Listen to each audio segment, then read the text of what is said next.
And welcome back, everybody, to another episode of MLB DFS Quick Hits, your Tuesday, April 18th edition. Hope you guys had a great Monday. It's still wrapping up on the West Coast. I told you guys West Coast games had all the offense, and oh boy, did they ever. It's still going off. The Mets and Dodgers are having a lot of fun in LA. The Cubs are taking the A's to Pound Town. The Mariners are making a comeback on the Brew Crew. Pirates did their thing while Rich Hill somehow looked like an ace. Jacob deGrom leaves with an injury. Corbin Burns leaves with an injury. All the fun around, baby. Kevin Gossman got shelled. Like, it was just baseball in a nutshell in 2023. So hope you guys had fun with that slate. We got an 11-game slate for you on Tuesday. Before we get to that, you can find me on Twitter at BDentrek, BDENTREK. All my good stuff will be over there between the podcast, Bench with Bubba, Bubba and the Bloom, First Pitch Podcast, always pressing PGA DFS, MLB DFS Quick Hits, all over there, plus my written content at Baseball HQ, Fantasy Pros, and most importantly, Gaining the Edge Fantasy, Patreon that I started with myself, Mike Curlin, Michael Simeon, and Jorge Montanez. For as low as $5 a month, you can check out the Discord and some other features there. Come join the fun. It's a lot of fun. There are almost 300 members, which is pretty cool to see, as it's a great growing community. All right, 11 games. Let's get cracking. We start out with the pitchers on this slate, but no, we don't. We go to the totals on this 11-game slate. You have the Yankees and the Angels total of 9. Orioles Nationals 9.5. Phillies White Sox 8.5. Twins Red Sox 9. Rangers Royals 8.5. D-backs Cardinals 8. Blue Jays Astros 9. Pirates Rockies 12.5. Rightfully so, and it's Vinny V versus Jose Urania. Hoot the Maggie. Cubs A's 7.5. Brew Crew Mariners 8. Braves Padres 7.5. Mets Dodgers 8. A lot of high totals early on this slate. We'll see how we think about it as we break the slate down. Weather-wise, chances of rain in St. Louis, but early reports not too bad. Going to be really cold in the Bronx, really cold in Boston, probably pretty darn cold in Washington. So those early games with those weirdly high totals are going to be cold, which is usually not good for hitting, but we'll see. Might not be good for pitching either. Speaking of pitching, we start off with Spencer Strider, 10-4 at the San Diego Padres. Strider has been outstanding this season. Little rough, only 5 innings, 3 or 9 Ks in his last start for 19.7. He's gotten you 19 or more in every game. He's got 9 strikeouts in every game this season. He says to be uber efficient because he's not going to go past 100 pitches. He's gone 5, 5, and 6 innings. That's been the way it goes for him. The strikeouts will be there. He's a great GPP play. Not sure I'm paying 10-4 for Strider on any slate these days, just as crazy as pitching has been. But definitely a spot to look for him. You got Clayton Kershaw at 10-1 against the Mets. I'll pass. I'd rather start with Jordan Montgomery at $9,500. It's the dude I've always been on. The strikeout rates have been better since he joined the Cardinals, but still not elite. 5, 9, 3 so far this season. He's got you. He had a 34-point outing at Milwaukee, but a couple kind of mediocre starts against Pittsburgh and Toronto. Gets the Arizona Diamondbacks, a team that you can definitely pick on. They do have some thump burst lefties. I'm not going to deny that. But Jomo limits the hard contact more often than not, so I do like Montgomery at 9,500. Marcus Stroman at 88 is a great play just because he's facing the Oakland Athletics, who's Wesneski dealt 7 Ks and 7 innings at $6,300 on Monday night. Now you got to pay $8,800 for Stroh. He's got at least 6 Ks in all 3 starts. He's got 6 innings in each start. In his last outing, he gave up 2 earned runs, which first runs he allowed all season long. Against the Oakland Athletics, Stroman should be in your cash game lineups, and he's one of the top pitchers in GPPs as well. He'll be popular. I don't care. When it comes to pitching, I want just a great matchup. Pray they don't get hurt.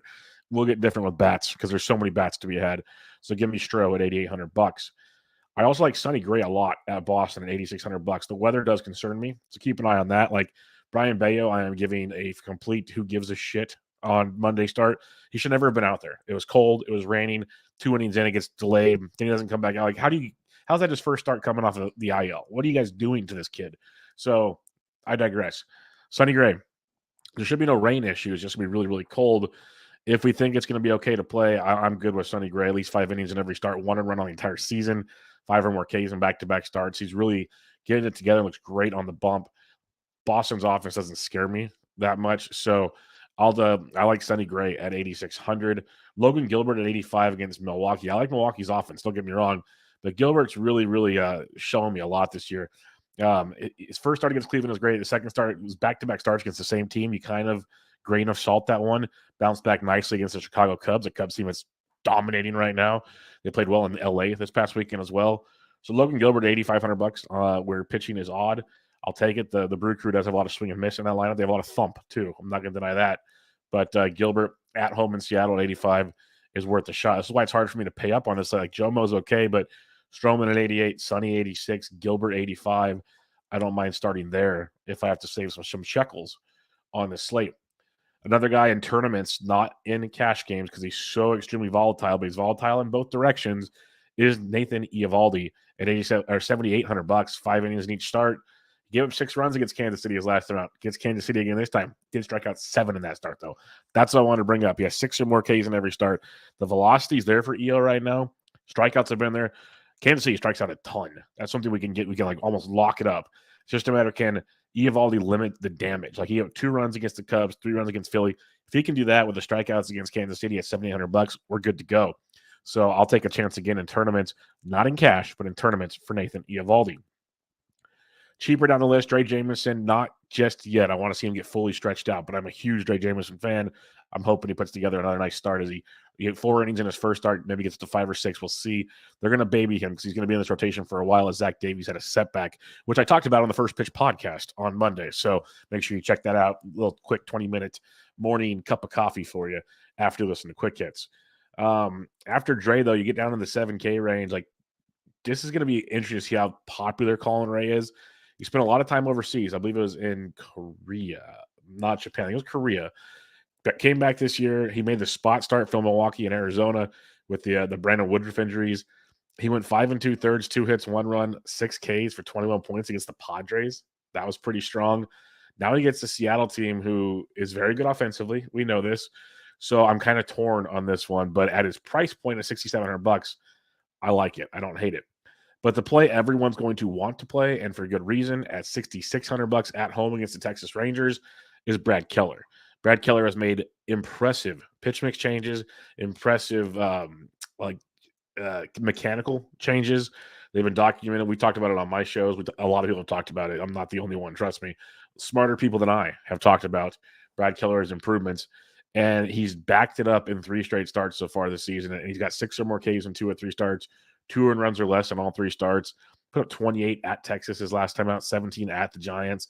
He's $6,600. He's a phenomenal punt on this slate. Could anything go wrong? Of course, but he's $6,600. Let's take some chances and see where the dancing goes on that one.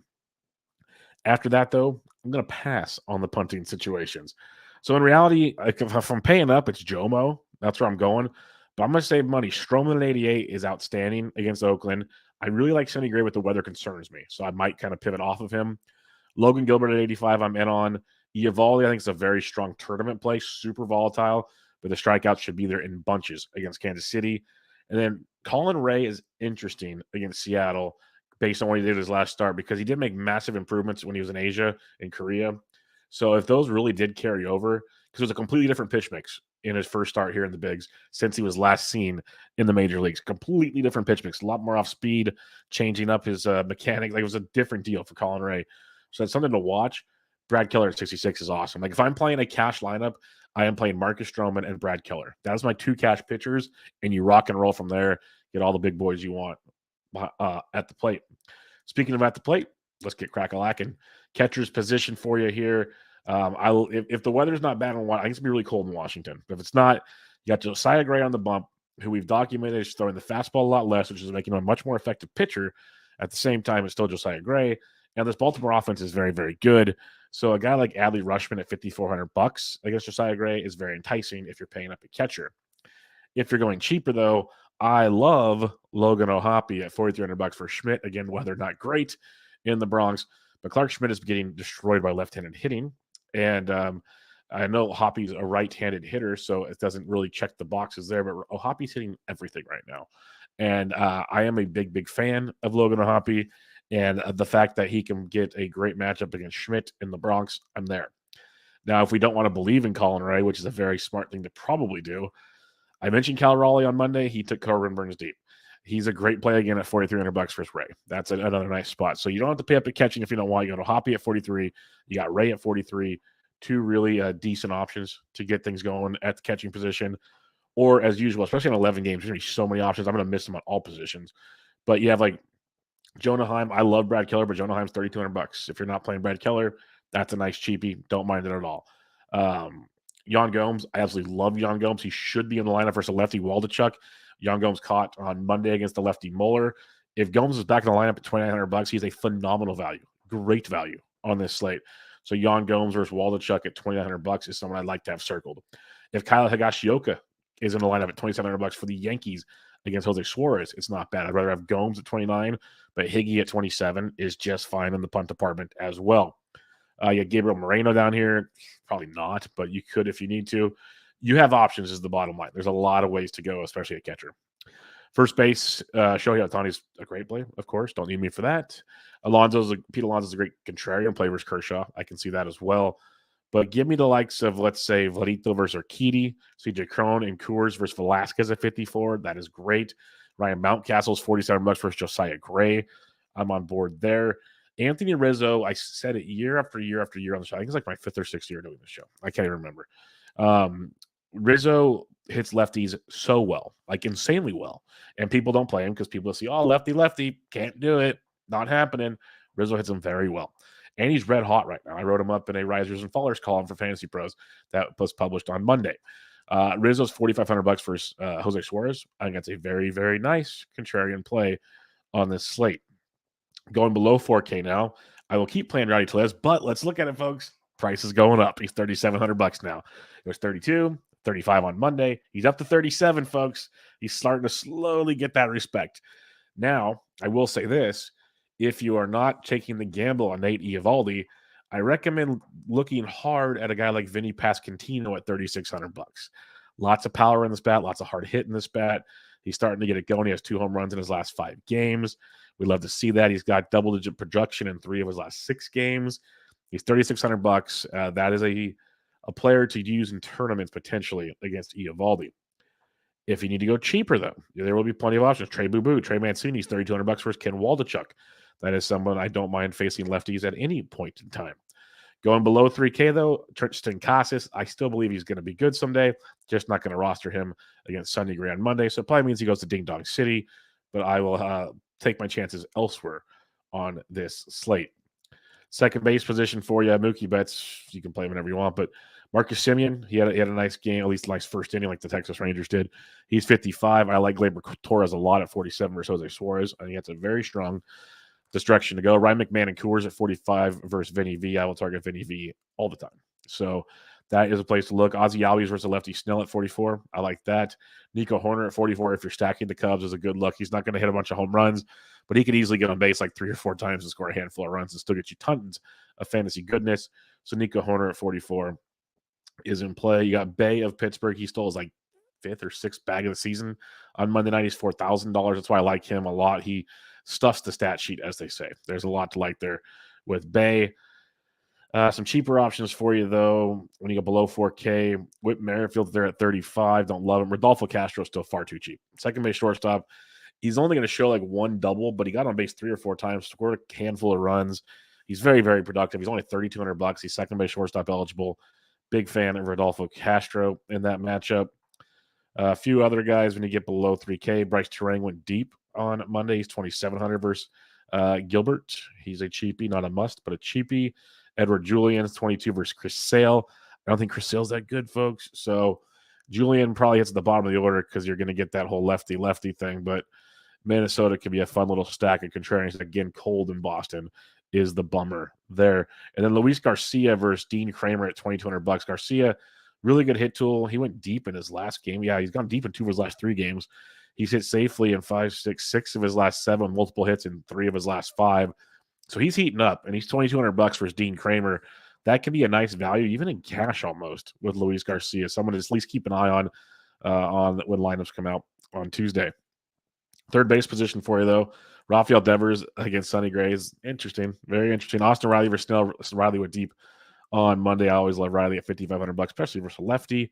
Max Muncy hit his 7th home run of the season on Monday night. He's $4,900 versus McGill. I like McGill a lot, but McGill's probably only going about 5 innings. Let's be realistic about that.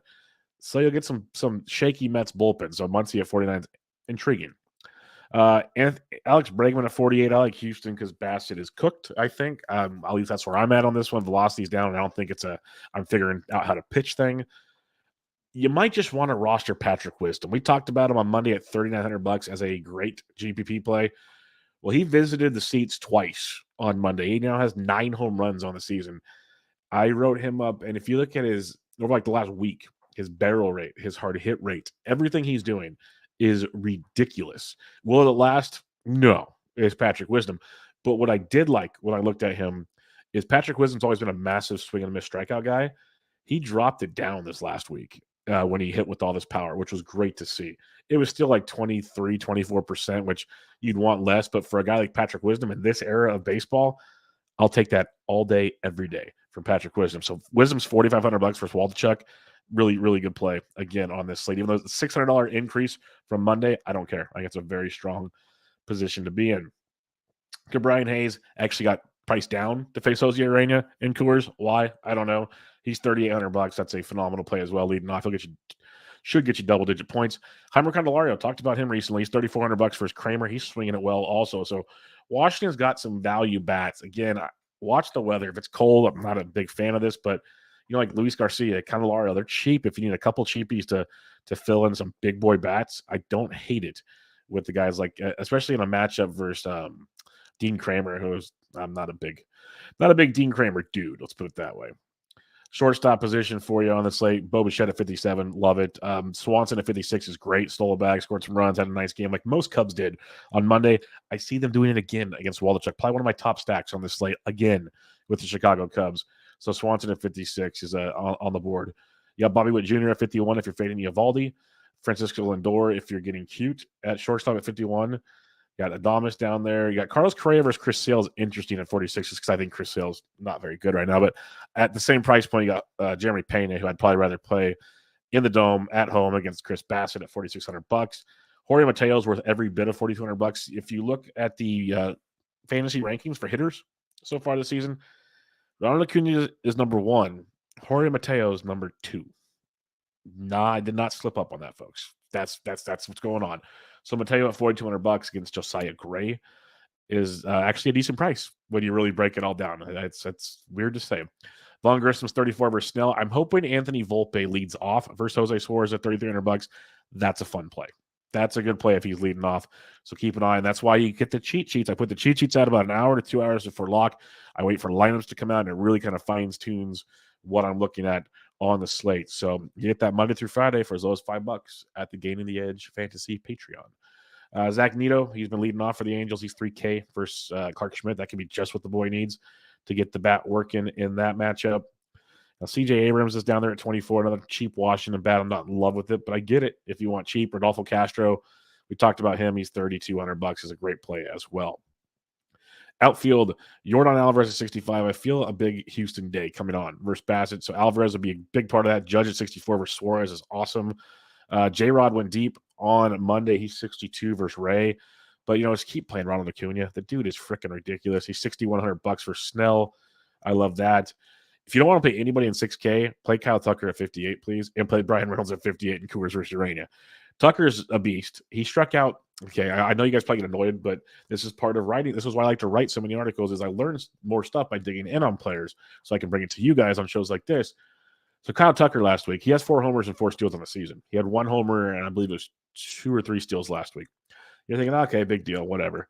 He only had 1 run scored. He had a solo shot. But he walked over 26% of the time with, wait for it, 0 strikeouts. An entire week of baseball with 0 strikeouts. Kyle Tucker's locked in, folks. I am a huge Tucker guy. He was the third guy off the board for me in drafts. It went Acuna, it went J-Ram, it went Kyle Tucker for me. I have a lot of Tucker shares. So at $5,800 for Bassett, I love him on this slate. But Brian Reynolds is an equally great play. And somehow Mike Trout's only $5,700 for Clark Schmidt. So you don't need to pay $6K. Like, I love Acuna and company. You got Tuck at 58. You got Reynolds at 58. You got Trout at 57. Heck, you got Cedric Mullins at 55. That's a murderer's row of dudes that you don't have to pay $6K for. That is really strong stuff out the gate here. And then you get to the low 5Ks, and you got the likes of maybe a George Springer or Hunter Renfroe against Clark Schmidt. Renfroe went deep on Monday. He could take Clark Schmidt deep too. Ian Happ's a really good pay-up spot at 51 for the Cubs. Not a ton of pay-up spots. Like, I'm not really paying for Suzuki just yet. But I do like Renfroe at 51. Happ at 51 versus Waldichuk. That would be a guy to look at. Taylor Ward's only 5K versus Schmidt. I like him more if he's leading off, of course. So keep an eye on that scenario. Going into the mid 4Ks, though, you got Christian Yelich. Dalton Varsho at 44 is very good versus Urquidy. Urquidy usually a pretty much pitch to contact dude, so keep him on your radar. Alec Burleson went deep on Thursday. Love seeing that. Still hitting second with all the players back in the St. Louis outfield.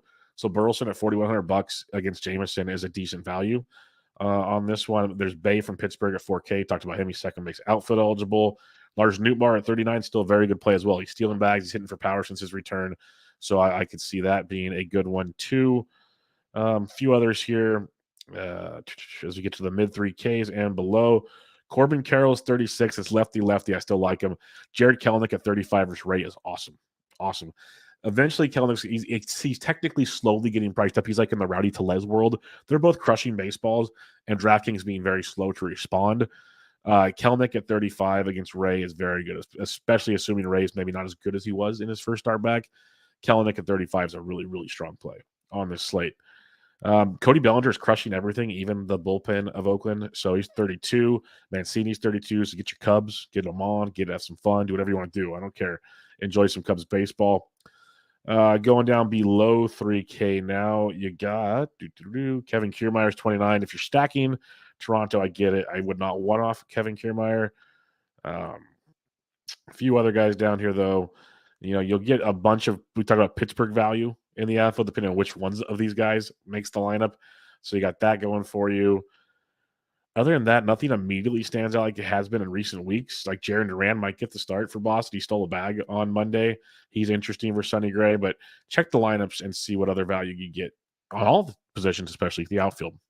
All right, pitching, I'll narrow it down for you. You can go Jomo if you want, but start with Stroman at 88, Sonny Gray, weather depending, at 86, Logan Gilbert at 85, Nate Eovaldi only in tournaments at 78, and then Brad Keller at 66. If you're building cash, it is Stroman, it is Keller. Now, if you're stacking, the Angels versus Clark Schmidt is awesome, but so is the Yankees versus Suarez.